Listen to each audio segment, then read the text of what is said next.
Welcome to the City Manager's Report. The City Manager's Report, a look at city updates and municipal news, and a preview of the next Oshkosh Common Council meeting agenda.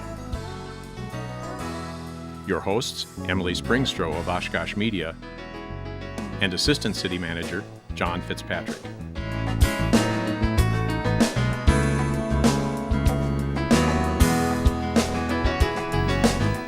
Hello everyone, and thank you for joining us on your City Manager's Report, your source for all the most local hot topics and news here in our city of Oshkosh, as well as a preview of the upcoming City Council meeting agenda. I'm your host, Emily Springstroh, joined by our Assistant City Manager, John Fitzpatrick, who is sitting in for City Manager roll-off today. So, John, welcome, and thank you for joining us today. Thanks for having me, Emily. It's great to have you. We've got a lot to talk about today, so Right. We're going to go ahead and dive into the hot topics for the first half of today's show. We'll take a little break, and then we will return with a review of the Common Council meeting agenda for Tuesday, August 27th, 2017. Sounds good. So, John, first thing that we want to mention here is Imagine Oshkosh is well underway. They've got an event coming up on September 6th, and we are encouraging the public to come out and give their input on the draft plan for Imagine Oshkosh. So, why don't you give us kind of a little bit of background on what Imagine Oshkosh is? What it really is kind of a vision and strategy for our city. Absolutely. It's an opportunity for citizens to participate in a process whereby they give us their ideas about what they think Oshkosh should become. Mm-hmm. And more specifically, Imagine Oshkosh is focused on the downtown area, ideas about how it should be improved, what they like, what they don't like, just a whole variety of things that they can participate in.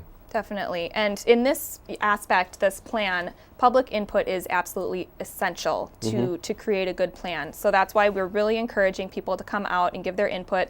September 6th, 6 p.m. to 7:30 p.m. There'll be a brief presentation about the draft plan. It'll be out at the Oshkosh Convention Center. And then after the presentation, there'll be time for you to kind of talk one-on-one with city staff and give your input and feedback on what the draft plan is. Right. And more specifically, it's really supposed to, what we're asking citizens is to give us their ideas about what Oshkosh will look like in 10 years. Mm-hmm. So that's kind of the time frame that we're shooting for. Yes. So, think about what you'd want Oshkosh to look like 10 years from now before coming to this meeting. And we've got lots of open ears, a lot of great conversations happening, and we're really hopeful that a lot of people will come out September 6th, once again, 6 p.m. to 7:30 p.m. For the Imagine Oshkosh presentation and discussion.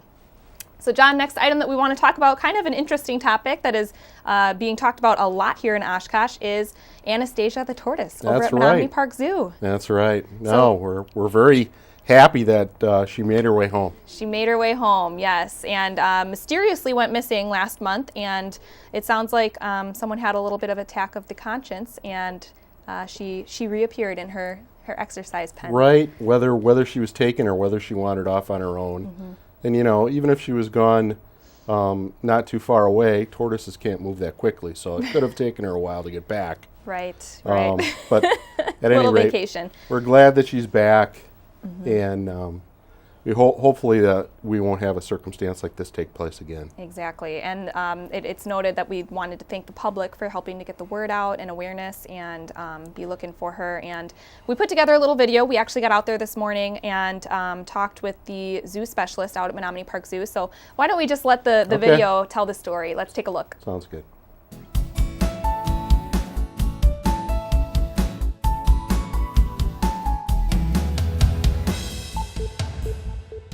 When we found her, she was really cold, so I'm not sure if they dropped her off right toward the end of the previous night on Monday or if it was Tuesday morning.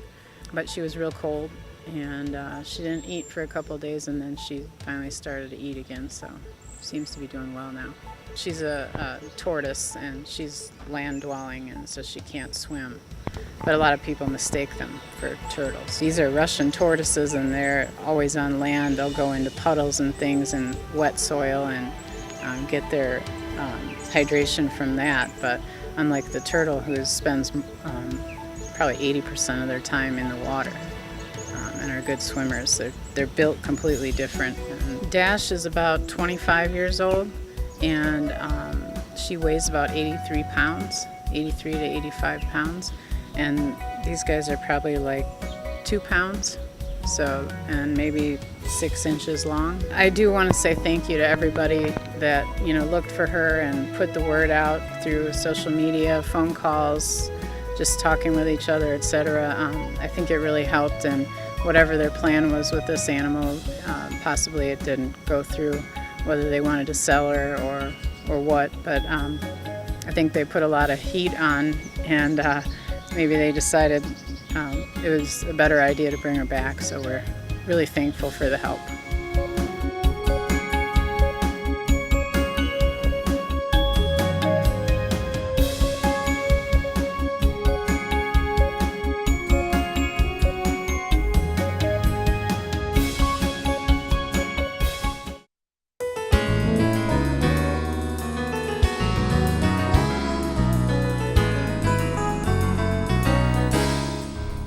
All right, so you saw it. Our zoo specialist, Stacy Donnelly, told us all about what had happened out there, and we're just welcome back to Anastasia, and we're glad to have her back.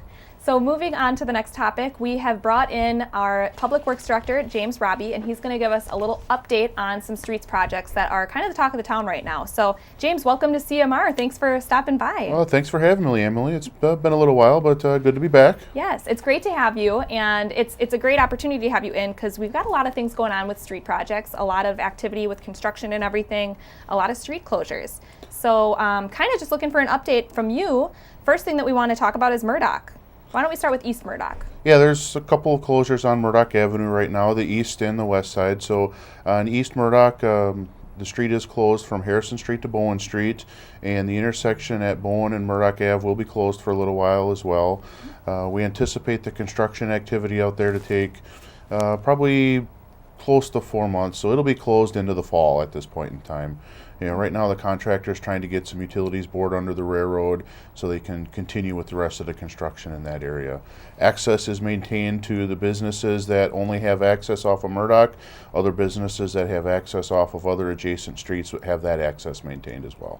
Mm-hmm. So this is a pretty big project. It really is, and it's kind of a last stretch in there in between. Murdoch east of Bowen Street is in pretty good shape. Murdoch west of Harrison Street is in pretty good shape. So it was a last little piece in there that really did need to get done, and we had a lot of utility work that needed to get done as well. Okay, great. So we're able to see the maps on screen right now. You can take a look at the detours and different areas that you can kind of get around that. So we appreciate people's patience and planning when they're driving in this area. And now also West Murdoch is going to be closed for about 6 weeks. Yeah, from Algoma Boulevard to Vinland Street, it'll be closed for about 6 weeks. The intersection with Elmwood, Vinland, and Murdoch, that should only be closed for about 2 weeks. We hope to have that open up before school starts. And again, access will be maintained for local business and property owners to be able to get to and from their properties. But through traffic, the street is closed. Mm-hmm. And are these streets that people have been asking about, like when is this going to get done, type of thing that, it's kind of similar to New York where people are waiting and it's a long time coming type of thing? Not quite as much on West Murdoch. On West Murdoch, the issue there was the water main was in very poor condition and we had a lot of breaks. So we're just getting in and replacing the water main on West Murdoch and getting the connections tied into the adjacent streets. In coming years, we'll be expanding water main replacements to the north into the neighborhood there as well, because we've had a lot of failures on the water main in that neighborhood. And I think it's a great opportunity to remind people when they see these street projects, it's not just the top of the street that's getting done. There's a lot going on underneath the streets, and it's a lot more than just repaving or that kind of thing. Yeah, the utilities underneath the streets are a big part of the projects that we do. A lot of times people look at the street surface and say, well, that street doesn't need to be done, or this one really needs to be done. But we need to look at it very comprehensively and include all the utilities and make sure that what we're doing is in the best interest of the city as a whole, and not just the street surface or just the utilities, but taking a good comprehensive look at it. Definitely. Well, thank you for the update on Murdoch. Now we're going to move on to a very hot topic here, a lot of chit-chat on Facebook and around the water cooler, and that's Oregon Street. Now, maybe start out by giving us an overview of what this project is for those of us who might not know as much about it. Well, Oregon Street is a complete street reconstruction. It's going to span several years. 2018, we're going to start at 8th Avenue and work our way south to 16th. The following year, we'll go from 16th to 21st, then 21st to 28th, and continuing on. We've got a sanitary sewer project that we need to extend all the way down to Ripple Avenue. That's going to continue over the course of the next several years after that. And once the DOT finally does make a final determination on the Oregon-Jackson Street Bridge, we're going to reconstruct from the bridge to 8th Avenue at the same time as the bridge is closed, because there'll be a lot less traffic trying to utilize the bridge to get over it. So we're trying to time that to minimize the impacts there. So Oregon Street over the course of the next 5 to 6 years is going to see almost a complete overhaul north to south. Okay. And I really like the idea of the minimization of the impact to the community too. I think that strategy of trying to work on that area when the bridge is done, you know, I think it'll be a wise one. I think the people in that area certainly will appreciate that. Yeah, we had to, you know, the street surface certainly needs it. The utilities definitely need it. We've got to get sanitary sewer extended to improve our service to the south side of the city. So it's a big project, and, you know, it's the utility side of it have been in the planning for several years, and, you know, now just trying to coordinate the final street surface improvements to get them into the CAP.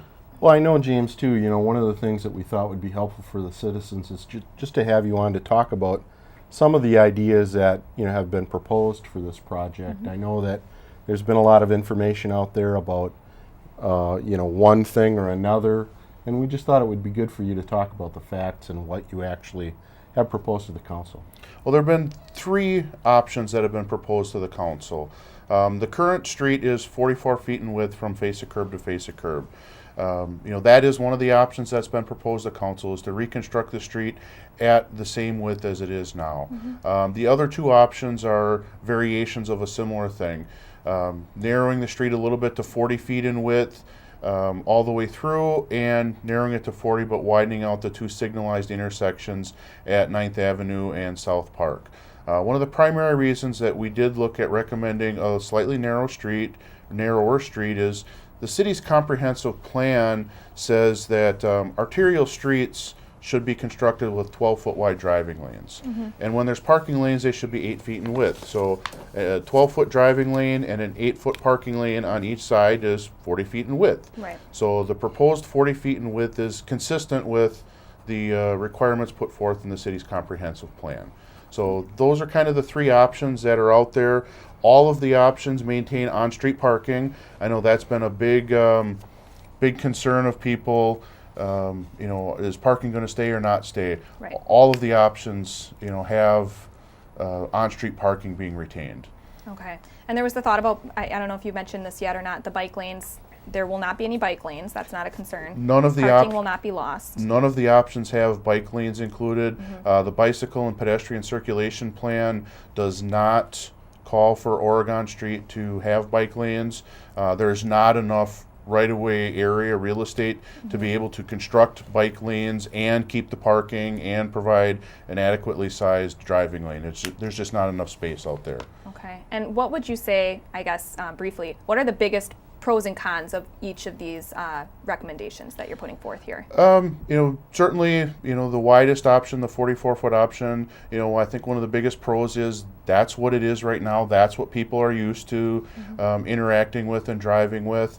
I think one of the biggest cons of that scenario is when we reconstruct a street, we are required to ensure that all the sidewalks and curb ramps are compliant with the Americans with Disabilities Act.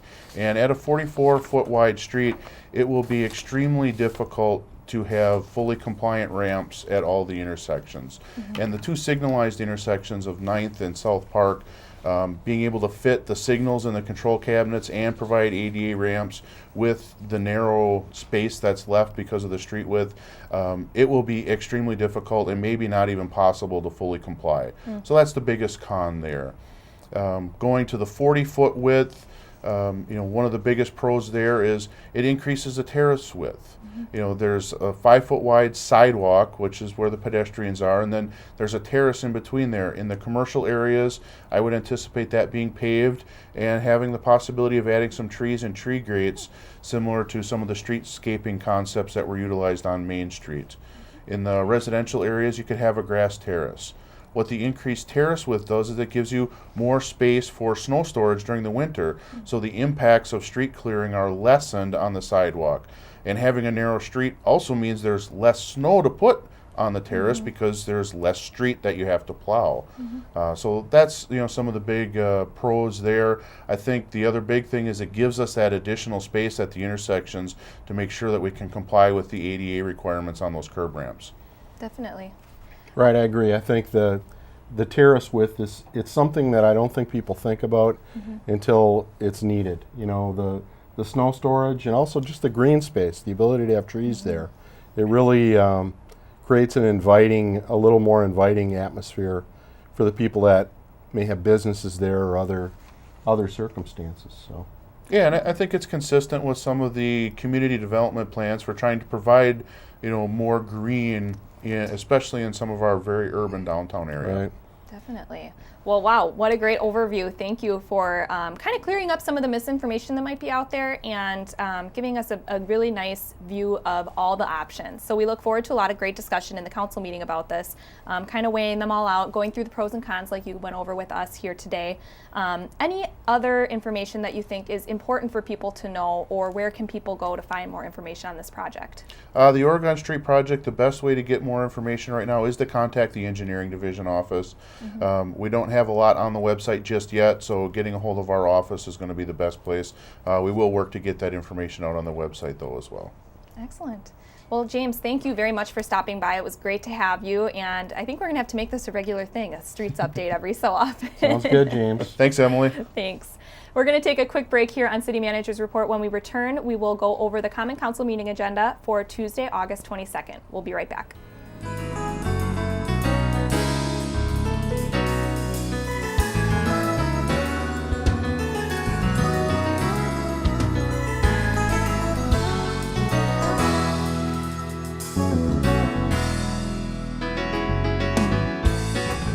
Oshkosh Media is government programming on GovTV, community programming on Life TV, community radio on Oshkosh FM 101.9 WOCT, online at oshkoshmedia.org, YouTube, and Facebook.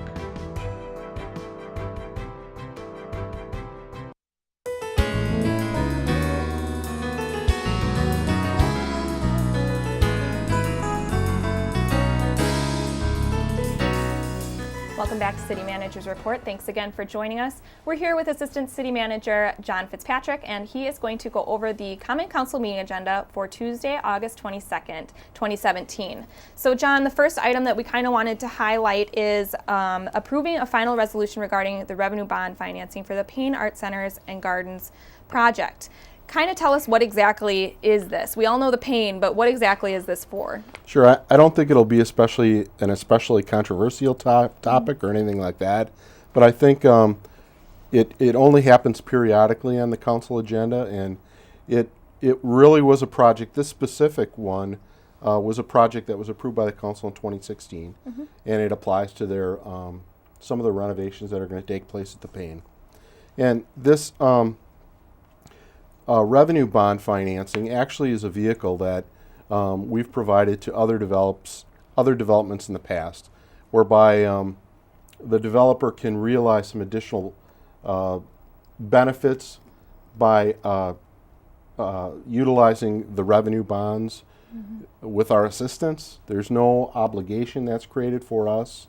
It doesn't account against our general obligation debt or anything like that. It just provides an opportunity for someone who's working on a project of this nature to be able to secure better bonds. Okay. So the project can go a little bit further. Wonderful. Well, thank you for the background on that. We look forward to more details on this project, too, in the council meeting. Right. Moving on, and under the consent agenda, we have the approval of amendment for the specific implementation plan for 1212 South Main Street. And this is the arena. Right. One of our favorite topics to talk about. Yes. Yep. There's things going on all the time down there in terms of the initial site development and how the building's going up, and so there's a lot of work that goes into that project, not only initially, but as the project goes forward. And This particular resolution deals with some of the facade elements of the arena. So And the facade has changed quite a bit since the very first renderings that we've seen. it has. This particular agenda item deals with the signage, the facade itself, some of the lighting at the arena. Also, an important issue that was discussed at the Plan Commission is a video board. And because of the size of our community, we don't have, we haven't had forayed into this world of video boards in the past, but it's not uncommon for arenas to have video boards. And I think there was good dialogue at the Plan Commission, and I think that the outcome of the discussion there, and also they'll have, I'm sure they may have some discussion also at the council meeting, but I think it was really good dialogue, and I think the community is going to be pleased with the outcome. Wonderful. There's still some additional discussion that has to take place about future signage, and those issues will be coming back, but that's what this agenda item's about. Okay, so a few updates on the arena and what that's going to look like.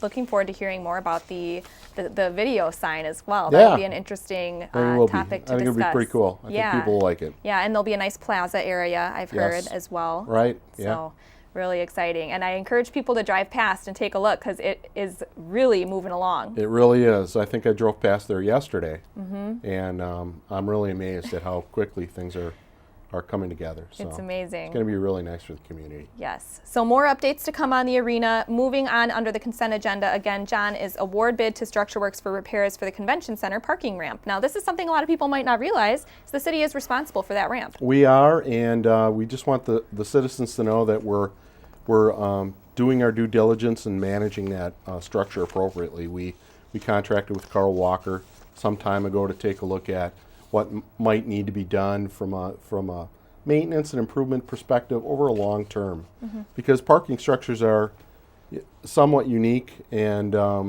we want to make sure it's safe and accessible to everyone. So we actually have a Gantt chart where we can take a look at what the proposed improvements need to take place at a certain period of time, and it helps us with budgeting and planning, and so that's really what this is about. These are the repairs for this segment in time. So Carl Walker, we're grateful for that partnership. They've been good consultants, and I think the community and also certainly the ramp is going to benefit from the work that's done there. Right. So, the way that this is incremented out, this won't be the only time that we see the ramp on here. It's more of a regular thing, almost annually kind of thing. Okay. Right, exactly. Wonderful. Well, thank you. Under new ordinances, we have a zone change from SMU Suburban Mixed Use to SMU PD Suburban Mixed Use District. And that is at 1126 South Keller Street. This is a new development on Keller, and we're kind of excited about it. It is. It's going to be a new restaurant in town. And if people are familiar with the restaurant named Potbelly, that's the restaurant that'll be coming to the community, and it's going to be in that location, kind of over by Hobby Lobby and the Staples area and that outlot there. I think it's going to go where the old the Payday Loan Store used to be. So it'll be in that location right there. Yes, and you can see they're moving along already if you drive past, and there was a lot of talk just about adjusting the land parcels to make sure that the sign and everything was legal and that kind of thing. Right. There's some technical aspects to the improvement, and actually how they will sign and how some of the other stores in the area will sign and what might happen in the future. So those are the more technical aspects. I'm just interested in eating sandwiches there once it's built.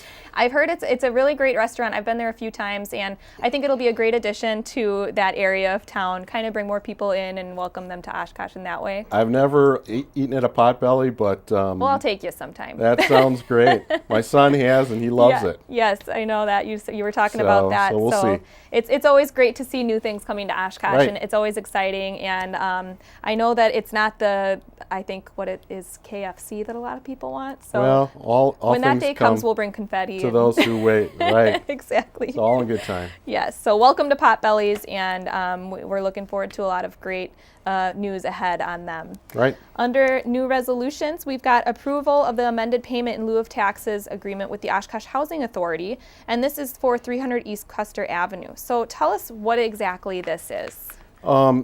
For people that don't know what pilot payments are, there are nonprofit organizations that aren't really required to pay taxes in the form that people are most used to. It's like nonprofits? Yes, Okay. right. But there are still nonprofits that do pay us an incremental fee that is applied to the services that we still provide to them.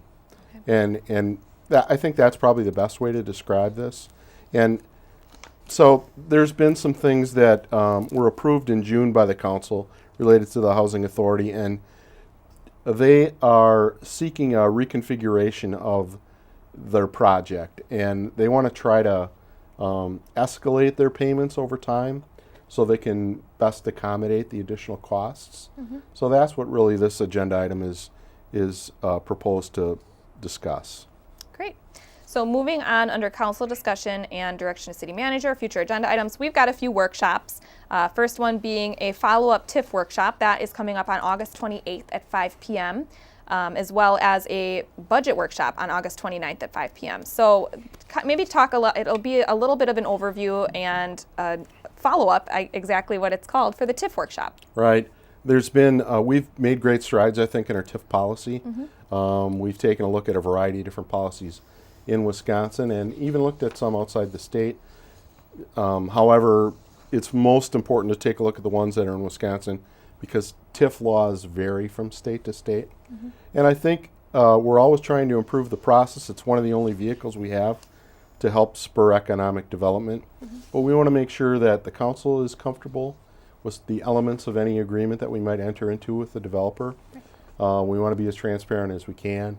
We want to make sure that we're protecting the community to ensure that we aren't going too far where if a development isn't as successful as we think it'll be, that there's any risk to the community. So those are all the elements that are going to be discussed at that workshop. Okay, and then I'm going to just breeze past these next couple of workshops. Budget workshop, August 29th at 5 p.m., kind of just continuing the conversation in the budget process. Yes. And then also an extraordinary service charges for special events workshop, which is a big topic, September 12th at 5 p.m. So you can find the schedule on the city website. Make sure you tune into those for more information. And then just really briefly, we got about a minute left, John. We want to talk about the council chamber improvements that are going to begin on September 12th. Right. There was a committee that was put together between staff, actually a working group, put together between staff and council members to take a look at how we can improve the council chambers, the meeting environment, make it more accessible, make it more comfortable, and make it more safe. And you'll hear more about those improvements in the coming weeks. Yes, we'll be putting out a lot of great public information, a couple PSAs about registering to speak at council meetings, and just some more information about what's going to be changing with the structure of how meetings are conducted. So with that, John, thank you very much for standing in for Mark today. It was great to have you. A lot of great items here, and we'll see you at the council meeting. Okay, thank you, Emily. Thanks, John. Again, the Common Council meeting is this Tuesday, August 22nd. It is at 6 p.m. You can watch it live on GovTV and on our website, oshkoshmedia.org, or you can listen to it on 101.9 Oshkosh FM, which is also online and on the TuneIn Radio app for mobile devices. Make sure to like Oshkosh Media on Facebook or follow us on Twitter for all of your community and government programming and updates, or check out our YouTube channel for government meeting replays and past episodes of your favorite programs. And don't forget, if you have a question for City Manager Mark Roloff, send it to us on Twitter, send it to us on Facebook, or you can email it to us at questionmark@ci.oshkosh.wi.us, and Mark will answer it on the next episode of City Manager's Report. So once again, thank you for joining us on CMR, and we'll see you next time.